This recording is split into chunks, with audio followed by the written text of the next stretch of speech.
जय हिंद दोस्तों। महज ट्रेनिंग के बाद 5 महीने की सर्विस के बाद शहादत का जाम पीना। हम बात कर रहे हैं, जरा याद करो कुर्बानी में आज गुरदासपुर के शहीद लेफ्टिनेंट नवदीप सिंह अशोक चक्रा की, जो छोटी सी उम्र में ही घातक प्लाटून को लीड करते हुए शहीद हो गए। क्या है उनकी पूरी कहानी, किस हाल में है परिवार और शहीदों के प्रति क्या कहना है परिवार का, पूरी जानकारी आपको दिलवाएंगे। जरा याद करो कुर्बानी में। हमारे साथ honorary lieutenant retired Joginder Singh ji हमारे साथ हैं, नवदीप सिंह जी के पिता, उनसे बात करेंगे। सर, आपका स्वागत कहूंगा और आपको सलाम कहूंगा कि आप एक ऐसे बेटे के, ऐसे शहीद बेटे के पिता हैं जो कि छोटी सी उम्र में ही देश पर कुर्बान हो गए। क्या कहना है? सबसे पहले ये पूछूंगा कि बचपन में नवदीप जी कैसे थे? शुक्रिया आप लोग आए हैं। जी। आप लोगों का धन्यवाद करता हूँ। जी। नवदीप जो था छोटी उम्र से ही एक बहुत वेलफेयर माइंडेड बच्चा था। ये जी। अपना काम छोड़कर भी दूसरों लोगों का काम करता था। जी। कई बार हम बोलते थे, नवदीप यार, तू अपने थोड़ा बहुत अपने बारे में ध्यान खुद रखा का कर, सोचा करो। खुद का ध्यान रखा कर। हम्म। लेकिन उसका जो जज्बा था ना, माइंड था उसका, हम्म। इसी तरह का था। आपने पूछा है कैसे है था बचपन में। हम्म। मैं आपको एक एग्जांपल देता हूँ। जब वो होटल मैनेजमेंट कर रहा था। अच्छा, होटल मैनेजमेंट उन्होंने की हुई थी, हाँ, होटल मैनेजमेंट में किया था लेकिन उसने। गए आर्मी में। Degree in hotel management. जी। उसकी अगर क्वालिफिकेशन के बारे में पूछेंगे तो उसको सिविल में बहुत अच्छी नौकरी मिल सकती थी। हम्म। लेकिन उसका जो जज्बा था आर्मी में जाने में, इंटरेस्ट था। आर्मी में जाने का था। हम्म। आर्मी क्यों, हमारी जो फैमिली है आर्मी बैकग्राउंड फैमिली है। जी। तो जब उसके फाइनल एग्ज़ाम हो रहे थे होटल मैनेजमेंट के, हम्म। तो एक लड़का अमृतसर था वो बस में आ रहा था। जी। जब वो अ, दारीवाल पहुंचना था तो रेलवे फाटक बंद हो गया। जी। कुछ प्रॉब्लम हो गई, फाटक खुल नहीं रहा था। हम्म। उसने नवदीप को फ़ोन किया। हम्म। नवदीप, ऐसे मेरा एग्ज़ाम छूट जाएगा, तू आ जा भाई। नब टाइम होने वाला था, ये घर से निकलने वाला था मोटरसाइकिल पर। हम्म। इसने अपना छोड़कर अपना एग्ज़ाम देने के बजाय उसको उधर लेने के लिए चला गया फाटक के ऊपर। इनका भी एग्जाम था और उस लड़के का उस भी एग्जाम था, लड़का का तो एग्ज़ाम था। अपना छोड़ के पहले उनके पास पहले गए। उसको लेने के लिए गया। हम्म। ये एग्ज़ाम में तकरीबन 15-20 मिनट लेट हो गए। अच्छा, खुद के एग्जाम में 15-20 मिनट लेट उसको हो लेने के चक्कर में। गए। हम्म। तो जब उधर गए तो जब उनके जो इंस्ट्रक्टर थे, हम्म। प्रोफेसर थे, उनको पूछा भी तुम लोग तो लेट हो, हम एग्जामिन में नहीं बैठने देंगे तुम लोगों हम्म। को। तो इसने बताया, पूरी सिचुएशन बताई भी ऐसे ऐसे है। हम्म। फिर उन्होंने बोला ठीक है, तुम लोग एग्जाम दे सकते हो। इस टाइप हम्म। का मतलब इस लेवल की इस सोच थी उनकी। बड़ी इस लेवल का उसका जज्बा था तकरीबन में। हम्म। ये बचपन से ऐसा था हम्म। बल्कि। तो सर, आपके पिताजी जैसे आपने बताया कि हाँ आर्मी में जी। थे, आप खुद आर्मी में, आपको तो अच्छा खासा लंबा तजुर्बा आर्मी का। जब इन्होंने कहा कि मैंने आर्मी में जाना, तो आपने रोका नहीं? देखिए, आप बात ऐसी है, बच्चे का जिस साइड में जाने की चॉइस है ना, जी। उसको कभी दबाना नहीं चाहिए। हम्म। क्या पता उस सिविल में नहीं कामयाब नहीं होता। नहीं काम था। जैसे कामयाब की देखो ऐसी बात है, उसकी एजुकेशन जैसे मैंने बताया, डिग्री इन होटल मैनेजमेंट, हम्म। बाद में कैट क्लियर किया। हम्म। देन उसने एमबीए किया। अच्छा, उसके बाद एमबीए भी किया। एमबीए भी किया था हम्म। उसने। आर्मी इंस्टीट्यूट मैनेजमेंट कोलकाता से उसने एमबीए भी किया था। हम्म। तो उसका दिल था, उसने शौक था आर्मी में जाने का। आर्मी में तो जाना। आर्मी में चला गया। हमने भी उसको बोला, बेटा जिस साइड में तुम जो जाना चाहते हो, हम्म। जो अच्छा है, जो तुम समझते हो वो करो। हाँ। हम्म। तो उसने कमीशन के लिए अप्लाई किया और शॉर्ट सर्विस कमीशन क्लियर किया और ओटीए चेन्नई से ट्रेनिंग किया। जी। कितनी देर ट्रेनिंग चली? ट्रेनिंग उसकी 1 साल की ट्रेनिंग थी। और उसके बाद फिर 5 महीने की सर्विस? ये उसकी ट्रेनिंग तकरीबन अप्रैल 2010 से शुरू हुई और 19 मार्च 2011 को ख़त्म हुई थी। हम्म। ओटीए चेन्नई से उसने ट्रेनिंग किया था। जी। और हम पासिंग आउट परेड में हम लोग गए भी थे उधर। हम्म। तो बड़ा अच्छा, बढ़िया था, प्रोग्राम किया था हम जी। लोगों ने। तो उसके बाद इसकी पोस्टिंग जे एंड के में होगी। तो वही मैं पूछने वाला था कि जे&के में क्या हुआ था उस दिन? पूरा क्या, किस तरह से आपको पता चला कि ये किस मुहिम में जा रहे हैं? उससे पहले पता था या फिर बाद में पता चला? क्या नहीं, सारा? उसका मैं आपको बताता हूँ। जब इसकी अटैचमेंट हुई थी 15 मराठा लाई के साथ। जी। अटैचमेंट के दौरान इसको एक घातक प्लाटून कमांडर एक यूनिट में होता है अफसर। जी।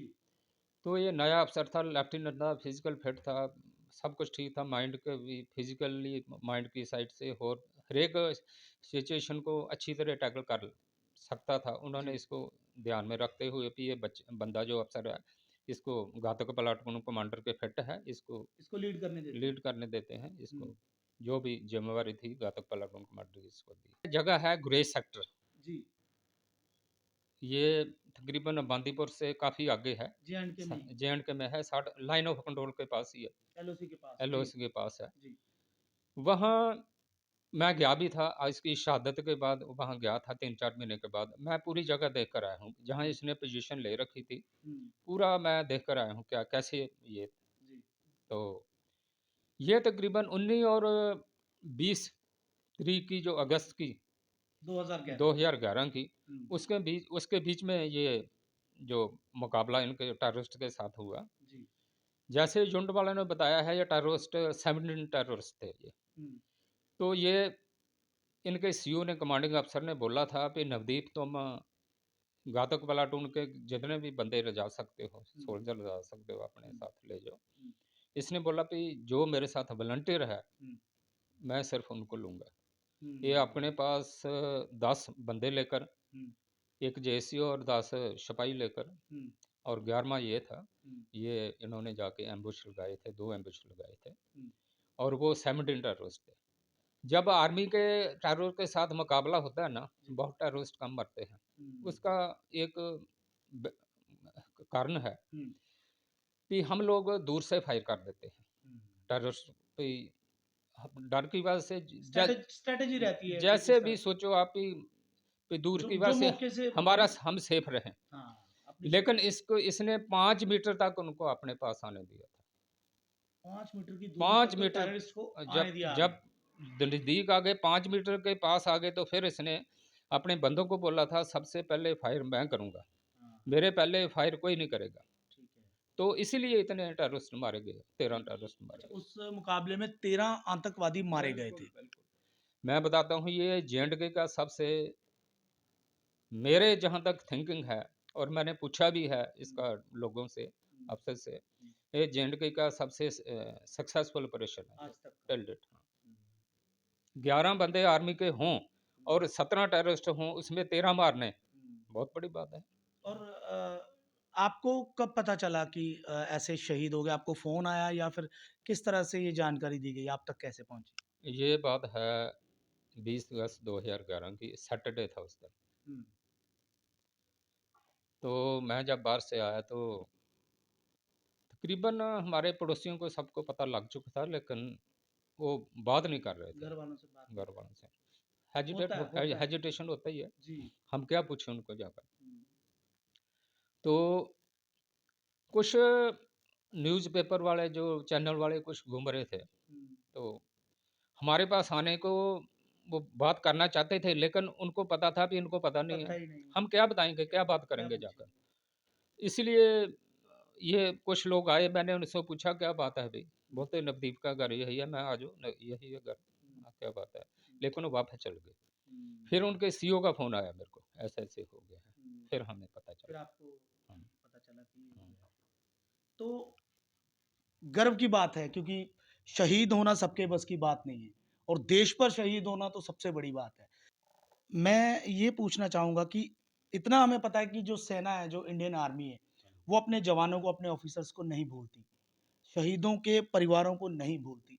लेकिन मैं हर बार हर परिवार से ये सवाल पूछता हूँ कि जिनको हमने चुन के विधानसभा में भेजा है, जिनको चुन के लोकसभा में भेजा है, उनका रिस्पॉन्स कैसा रहता है शहीद होने के बाद शहीद के परिवार वालों से? आपकी नज़र में क्या है? मैं बड़ी सच्ची बात बता रहा हूँ आपको। जी। जब किसी परिवार का कोई आर्मी अफ़सर, जहाँ कोई जवान शहीद हो जाता है ना, जी। तो कुछ दिन के लिए तो पॉलिटिकल जितने भी बंदे हैं, आते आते हैं। आते हैं, हुँ। और स्टेज के ऊपर बहुत बड़े-बड़े वादे करके वादे चले होते हैं, जाते हैं। दावे होते हैं। दावे होते हैं, हम ये कर देंगे परिवार के लिए, बहुत कुछ ये है, हुँ। लेकिन पूरा नहीं करते हम। हुँ। सभी, कुछ पॉलिटिशियन अच्छे भी हैं, हुँ। बढ़िया भी हैं, लेकिन उनकी गिनती बहुत कम है, कम एक है। आधा परसेंट है, मैं बोलता हूँ। उससे कुछ बन नहीं पाएगा। हाँ, देखो ये हमारी जो पॉलिटिशियन की या जो सिविल लोगों की जो माइंड थिंकिंग माइंड है ना, इनका लेवल ना नहीं, शहादत को समझते नहीं है ये। शहादत शहादत क्या शहादत को नहीं क्या चीज़ समझ। होती है। तो पहले-पहले मैं भी बहुत गुस्सा होता था, दिल में होता था भी यार हमारे बेटे ने देश के लिए देखें जान देश दी। के लिए कुर्बानी दी है। हुँ, ये लोगों का कुछ हमारे प्रति एटीट्यूड है जो ठीक नहीं। थिंकिंग का ठीक नहीं है। हुँ, लेकिन अब मेरे को पता चल गया है इनका थिंकिंग लेवल ही इतना है। मतलब इनकी इनसे इनकी ग उम्मीद करना ही इनकी बेकार है। इनकी गलती नहीं है। जी। जो शहीद परिवार है अब उसका मोराल अप है ना, हुँ, तो कुछ लोग ऐसे सोचते हैं यार ये तो बहुत इनको तो परवाह कोई नहीं है। हुँ, ऐसे भी होता हुँ। है। होना नहीं चाहिए ऐसा। पॉजिटिव रख होना चाहिए। हुँ, वो लेकिन किसी की गलती नहीं है, हर एक आदमी की थिंकिंग अलग-अलग है, अपनी-अपनी सोच अपने है। ढंग से सोचता है। कोई हुँ, बात नहीं है, सोचने दो, हमें हुँ, कोई फ़र्क नहीं पड़ता। हुँ। तो लोगों को समझना चाहिए, समझना चाहिए, ये चीज़ समझनी ये चाहिए चीज़ कि समझनी चाहिए। एक बेटा कुर्बान किया है, हाँ, देश के ऊपर बेटा कुर्बान हुआ है। बिल्कुल। तो कम से कम क्योंकि उस समय बेटे ने समझा होगा कि मैं अपने देश के लिए, बिल्कुल, देश बिल्कुल। मेरा घर है और मैं देश के लिए कुर्बान देखिए, होने जा रहा बात हूँ। ऐसी है, मैं आपको एक बात बताऊँ, जी। जब कोई सोल्जर अफ़सर हुँ, को सभी सोल्जर में आते हैं, अफ़सर जैसे हो, जवान हो, सब सोल्जर हैं। हुँ, जब लड़ाई के मैदान में होता है ना, हुँ,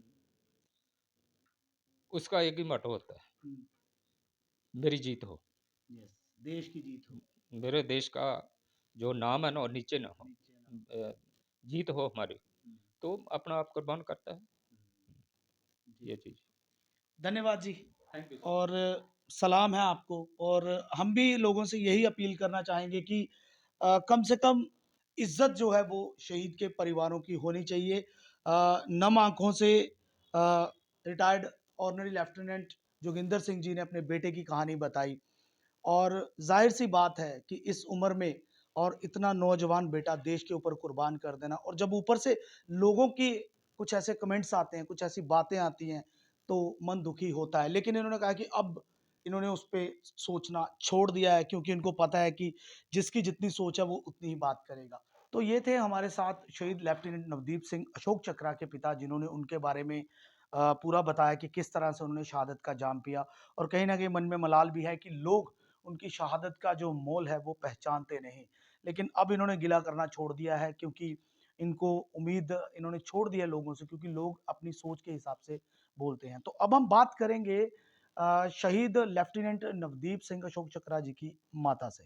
एक माँ का बहुत बड़ा रोल होता है अपने बेटे की ज़िंदगी में, उसकी लाइफ़ में उसको उसके मुकाम तक पहुँचाना, जो उसने सोचा हो।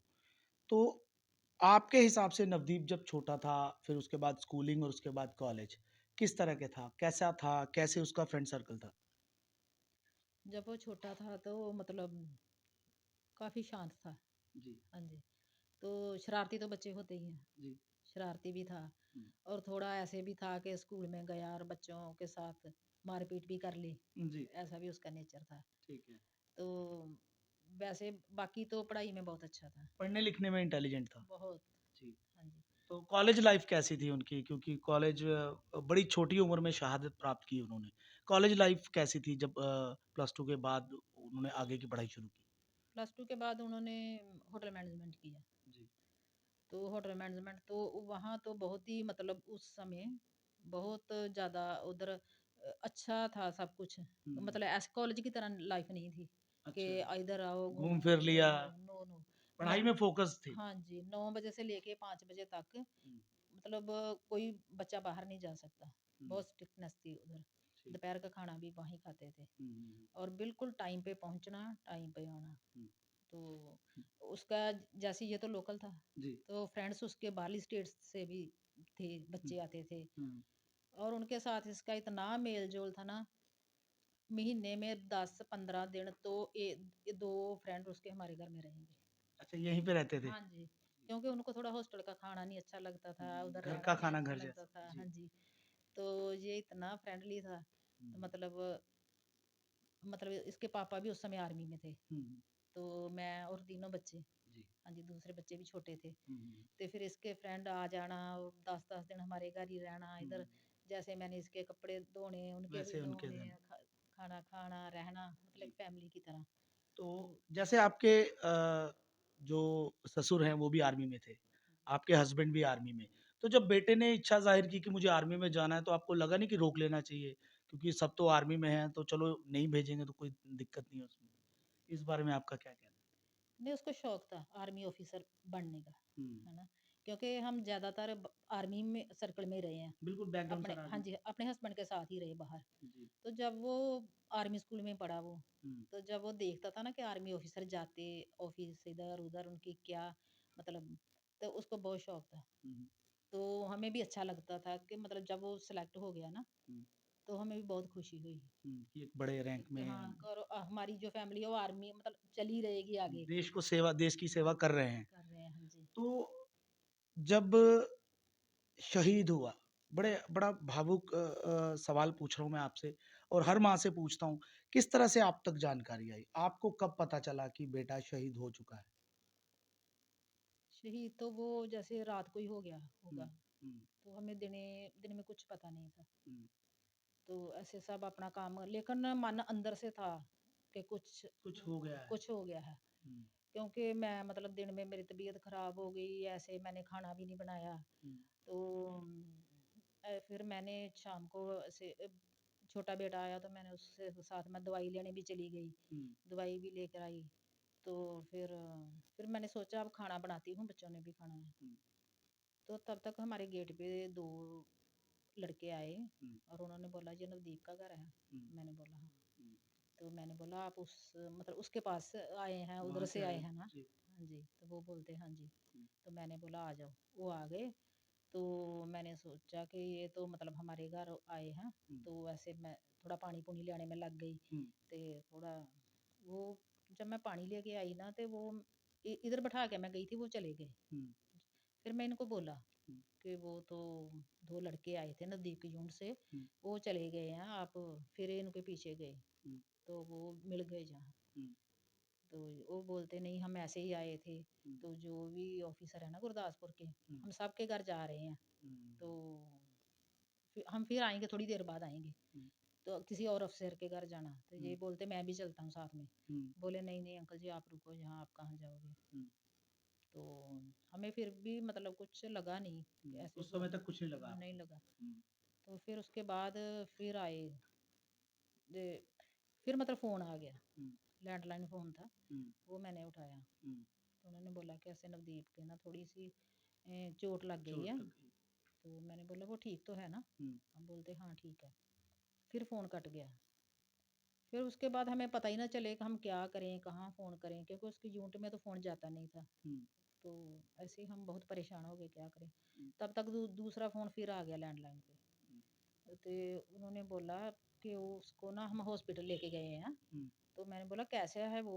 श्रीनगर बोला ले आए हैं हुँ, हॉस्पिटल। हुँ, तो मैंने बोला हम वहाँ आ सकते हैं हॉस्पिटल में? हुँ, तो बोलते हाँ आप आ जाओ। तो मैं बोला इसकी तबीयत कैसी है? हुँ, बोलते वो तो डॉक्टर साहब ही बताएंगे। हुँ। और फिर फ़ोन कट दिया। तो तब थोड़ा-सा डाउट हुआ होगा कि कुछ हुआ है। हाँ जी।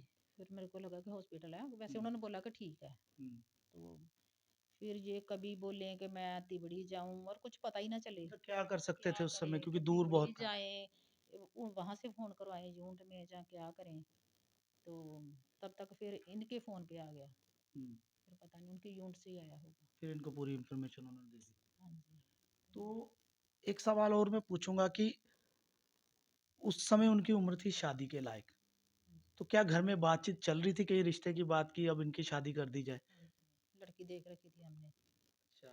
तो जब, नवदीप जी ने देखी थी वो लड़की? हाँ जी, हाँ अच्छा ये जी, भी देख चुके थे? हाँ देख चुके थे वो, जब इनकी पासिंग आउट परेड हुई ना, हुँ। वो वहाँ गई थी हमारे साथ। अच्छा वो साथ में गए थे? हाँ जी। क्योंकि वो बोलती थी कि मैं मतलब मेरे को अच्छा लगता देखना। हुँ, तो हम सब इकट्ठे गए थे। हुँ, हुँ, तो 7 दिन हम वहाँ पर ठहरे। हुँ। जी। तो तमाम मेरी बात हुई है उनके पिताजी से नवदीप जी के। तो आपको क्या लगता है कि शहीद होने के बाद आर्मी तो ध्यान रखती है अपने जवानों का भी, ऑफिसर्स का भी, उनके परिवारों का भी। सरकारों की तरफ से किस तरह का रवैया आपके साथ रहा या फिर किस तरह का रवैया शहीद के परिवारों के साथ होना चाहिए? सरकार को तो थोड़ा मतलब शहीद परिवारों का ज़्यादा ख़्याल रखना चाहिए, है ना? हुँ, चलो जो वादे करते हैं कुछ पूरे हो जाते हैं, कुछ अधूरे कुछ रह अधूरे जाते हैं, है ना? तो लेकिन उनको थोड़ा ख़ास रिस्पेक्ट भी देनी चाहिए। हुँ, क्योंकि हम तो सोचते हैं कि हम सोसाइटी के खास बंदे हैं। बिल्कुल, बिल्कुल। हाँ जी, वो इसलिए कि हमने देखो अपना जवान बेटा देश पे कुर्बान कर दिया। हुँ। तो इस करके सरकारों को थोड़ा सोचना चाहिए। तो जैसे सब गेट वगैरह बनते हैं, स्टैचू भी बनते हैं, आपके बेटे के नाम का गेट भी है, स्टेडियम भी है। तो क्या उसका रख-रखाव आप किस तरह से करते हैं? या फिर साल साल में जब कोई आप रखते हैं शहादत दिवस जब आप उनको मनाते हैं, तो सरकार की तरफ से क्या कुछ आती है कोई मदद उनकी तरफ से या फिर आप खुद अपनी तरफ से करते हो? या फिर जो स्टैचू हैं उन जो भी उनके नाम से चीज़ें बनी हैं, उनका रख-रखाव कैसा है? उनका रख-रखाव तो हम खुद ही करते हैं। जो सरकार गेट की तरफ से कुछ कोई कुछ भी सपोर्ट? नहीं, कुछ हुँ, भी नहीं। और जो गेट है उसका भी जब भी कुछ तो वो होता है उसके रिपेयर करने वाली हुँ, हम खुद ही करवाते हैं। हुँ, तो जो स्टैचू है वो भी खुद साफ सफाई करनी, पार्क हुँ, का जो भी खर्चा है हुँ, वो हमारा सब खुद का होता है। सरकार सरकार इस की तरफ कोई ध्यान नहीं देती। हुँ, टूट जाए, रह जाए, कुछ हो जाए। पीछे तो ये गेट के पास कूड़े के डंप लगे रहते थे। हुँ, इतनी मुश्किल हमने डीसी साहब को कह के, पाड़ा साहब को कह के तो ये हटवाए थे। हुँ, तो अब तो नहीं है। लेकिन हुँ, सरकार इन चीज़ों पे कोई ध्यान नहीं देती। हुँ, जबकि ये चीज़ें तो सिटी का मतलब मेन है ना, हुँ, केंद्र है, हुँ, अट्रैक्शन केंद्र है। बिल्कुल, बिल्कुल। तो होना चाहिए। होना चाहिए। हाँ जी। सम्मान है, देश की धरोहर हैं ये सब चीज़ें, तो इनका ख़्याल होना चाहिए। तो जैसे अब आपका एक बेटा और है, कल को आपका अ पोतरा कह लें हम या फिर दोतरा कह लें हम, अगर वो क कोई चाहेगा कि मैं आर्मी में जाना चाहता हूँ, तो आप जाने दोगे या फिर रोकोगे? ज़रूर, ज़रूर जाने देंगे। आर्मी तो हमारी जान है। जी। आर्मी में जाने देंगे। हमारे दामाद भी आर्मी में ऑफिसर हैं, मेजर अच्छा हैं। आपके दामाद भी आर्मी में हैं? हाँ जी, मेजर हैं वो। जी, जी, जी। हाँ जी। बहुत-बहुत शुक्रिया जी आपका। हाँ जी। तो देख सकते हैं आप हिंदुस्तान की जवानों की माएँ, ऑफ़िसर्स की माएँ जो कहती हैं कि बेटा शहीद हुआ, देश के ऊपर हुआ और आर्मी जो हमारी जान है, इनका खुद का कहना है और अगर कोई और घर में से आर्मी में जाना चाहेगा, आने वाली नस्लों में कोई भी जाना चाहेगा, तो ये बिल्कुल उसको रोकेंगे नहीं क्योंकि इन्होंने कहा कि देश के ऊपर कोई कोई ही शहीद हो पाता है, इतने बड़े फ़ख्र की बात कोई-कोई ही निभा सकता है। तो ऐसी माएँ हमारे दुश्मनों के लिए एक मिसाल है कि ऐसे बेटे उन्होंने पैदा किए हैं, जो हँस-हँस कर देश पर कुर्बान होते हैं। आज आपने सुनी अशोक चक्र विजेता शहीद लेफ्टिनेंट नवदीप सिंह की शूरवीरता की कहानी, उनके माता पिता की जुबानी। शहीद लेफ्टिनेंट नवदीप सिंह गुरदासपुर का वो वीर योद्धा था जिसने आज से 10 वर्ष पहले 20 अगस्त सन 2011 को जम्मू कश्मीर के गुरेज सेक्टर के बांदीपुर में 13 फिदैन आतंकियों को मारकर अपना बलिदान दिया था। ये वो आतंकी थे जो भारी मात्रा में गोला बारूद लेकर कृष्ण गंगा नदी पार कर हमारे देश में तबाही मचाने आ रहे थे।